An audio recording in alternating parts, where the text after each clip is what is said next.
Olá, boa tarde. Sejam bem-vindos ao GraduaCast. Meu nome é Mariana Cândido, sou aluna da graduação da PURG, a Universidade Federal do Rio Grande, e juntamente com os meus colegas Caroline Leite e Boa Taylor tarde. Caldas, Oi, boa tarde. vamos falar hoje sobre as filas para doação de órgãos no Sistema Único de Saúde brasileiro.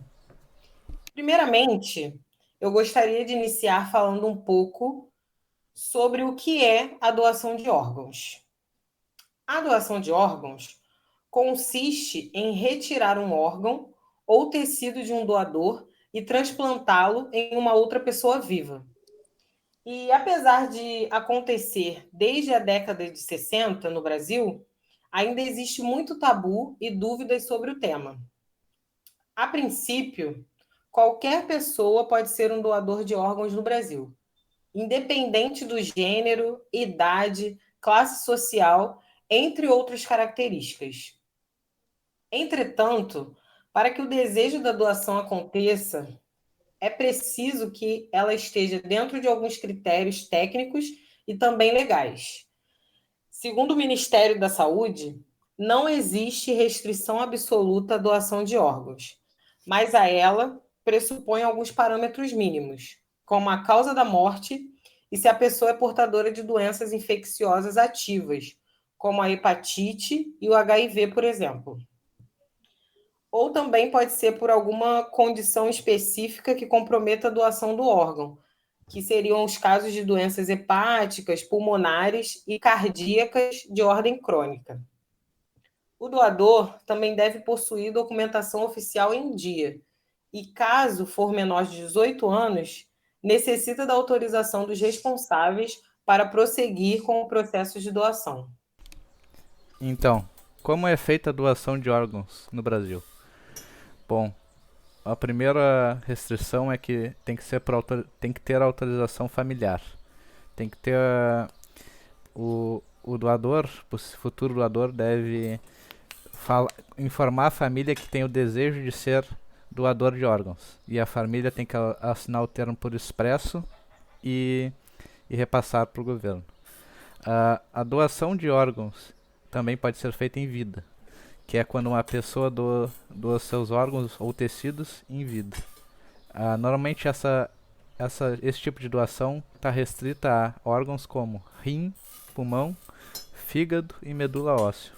Isso porque é possível a pessoa doar apenas um percentual do pulmão e do fígado para ser transplantado. A quantidade depende do caso e da necessidade do receptor, e geralmente esse procedimento ocorre entre pais e filhos. No caso do rim, a doação consiste na remoção de um dos órgãos para ser transplantado, e o doador consegue viver bem apenas com um rim.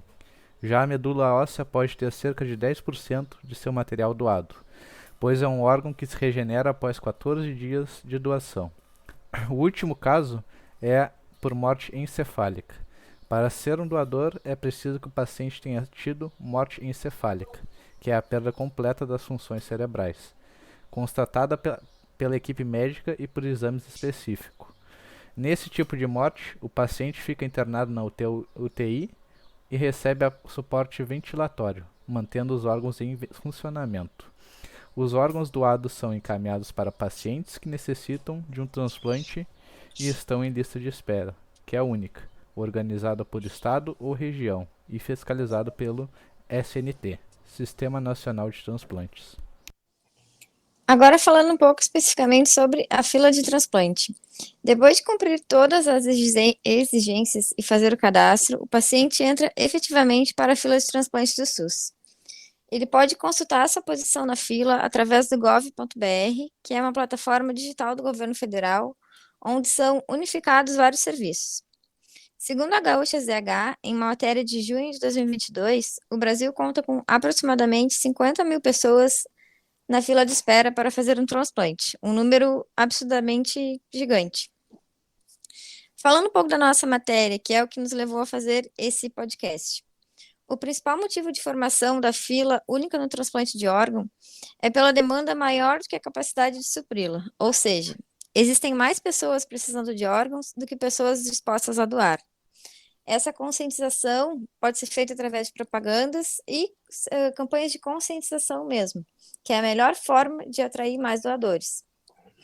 A teoria das filas é uma maneira de mensuração de vários indicadores de performance dos sistemas, ou seja, é uma área matemática que estuda a probabilidade de formação de filas e o porquê dos congestionamentos e possíveis esperas. E tem como objetivo final criar adaptações e melhorias nas filas como um todo. Agora, a gente que está ouvindo o podcast, a gente se pergunta, qual a relação da fila de transplantes do SUS com a teoria das filas? O nosso grupo acredita que a teoria das filas, aplicada de forma correta e eficaz, seria de grande valia para ajudar nesse grande gargalo do Sistema Único brasileiro de saúde, criando melhorias, seja na logística, na interceptação dos órgãos ou até mesmo no transporte em si, aliado, claro, a campanhas efetivas de doação de órgãos. Agora, falando um pouco sobre curiosidades. Os órgãos menos procurados em 2021 foram o pâncreas, com 83 casos, seguido de pulmão, com 161 casos, o coração, com 334. Já os com maior demanda foram o rim, com 4.758 casos, e o fígado, com 2.036 casos. Também se tem explorado a impressão 3D de órgãos, ainda em uma fase inicial. Profissionais da tecnologia e medicina têm imprimido órgãos 3D a partir de células humanas, normalmente do próprio receptor do órgão. E têm sido feitos vários experimentos. Até agora, o maior papel dessa prática é na de teste para tumores. Se imprime o órgão com o tumor e médicos fazem a cirurgia antes no órgão 3D praticando e posteriormente na pessoa. Porém, há relatos de que os órgãos 3D já são capazes de substituir temporariamente o lugar do original. O que seria isso?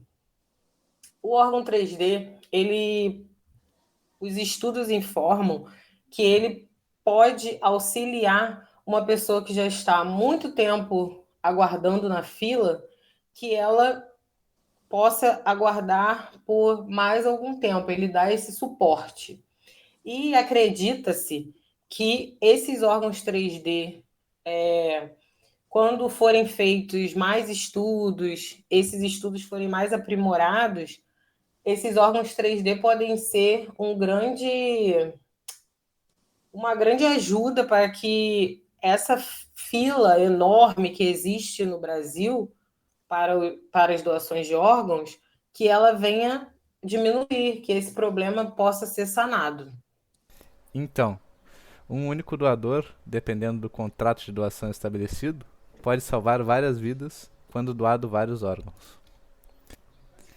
Então, pessoal, vamos nos caminhando para o fim e queremos deixar um apelo a todos os nossos ouvintes para que se conscientizem e conscientizem amigos, familiares sobre a importância da doação de órgãos e que tomem conhecimento da importância deste assunto. Obrigado. Obrigada, pessoal. Tchau, tchau. Obrigada. Tchau, pessoal.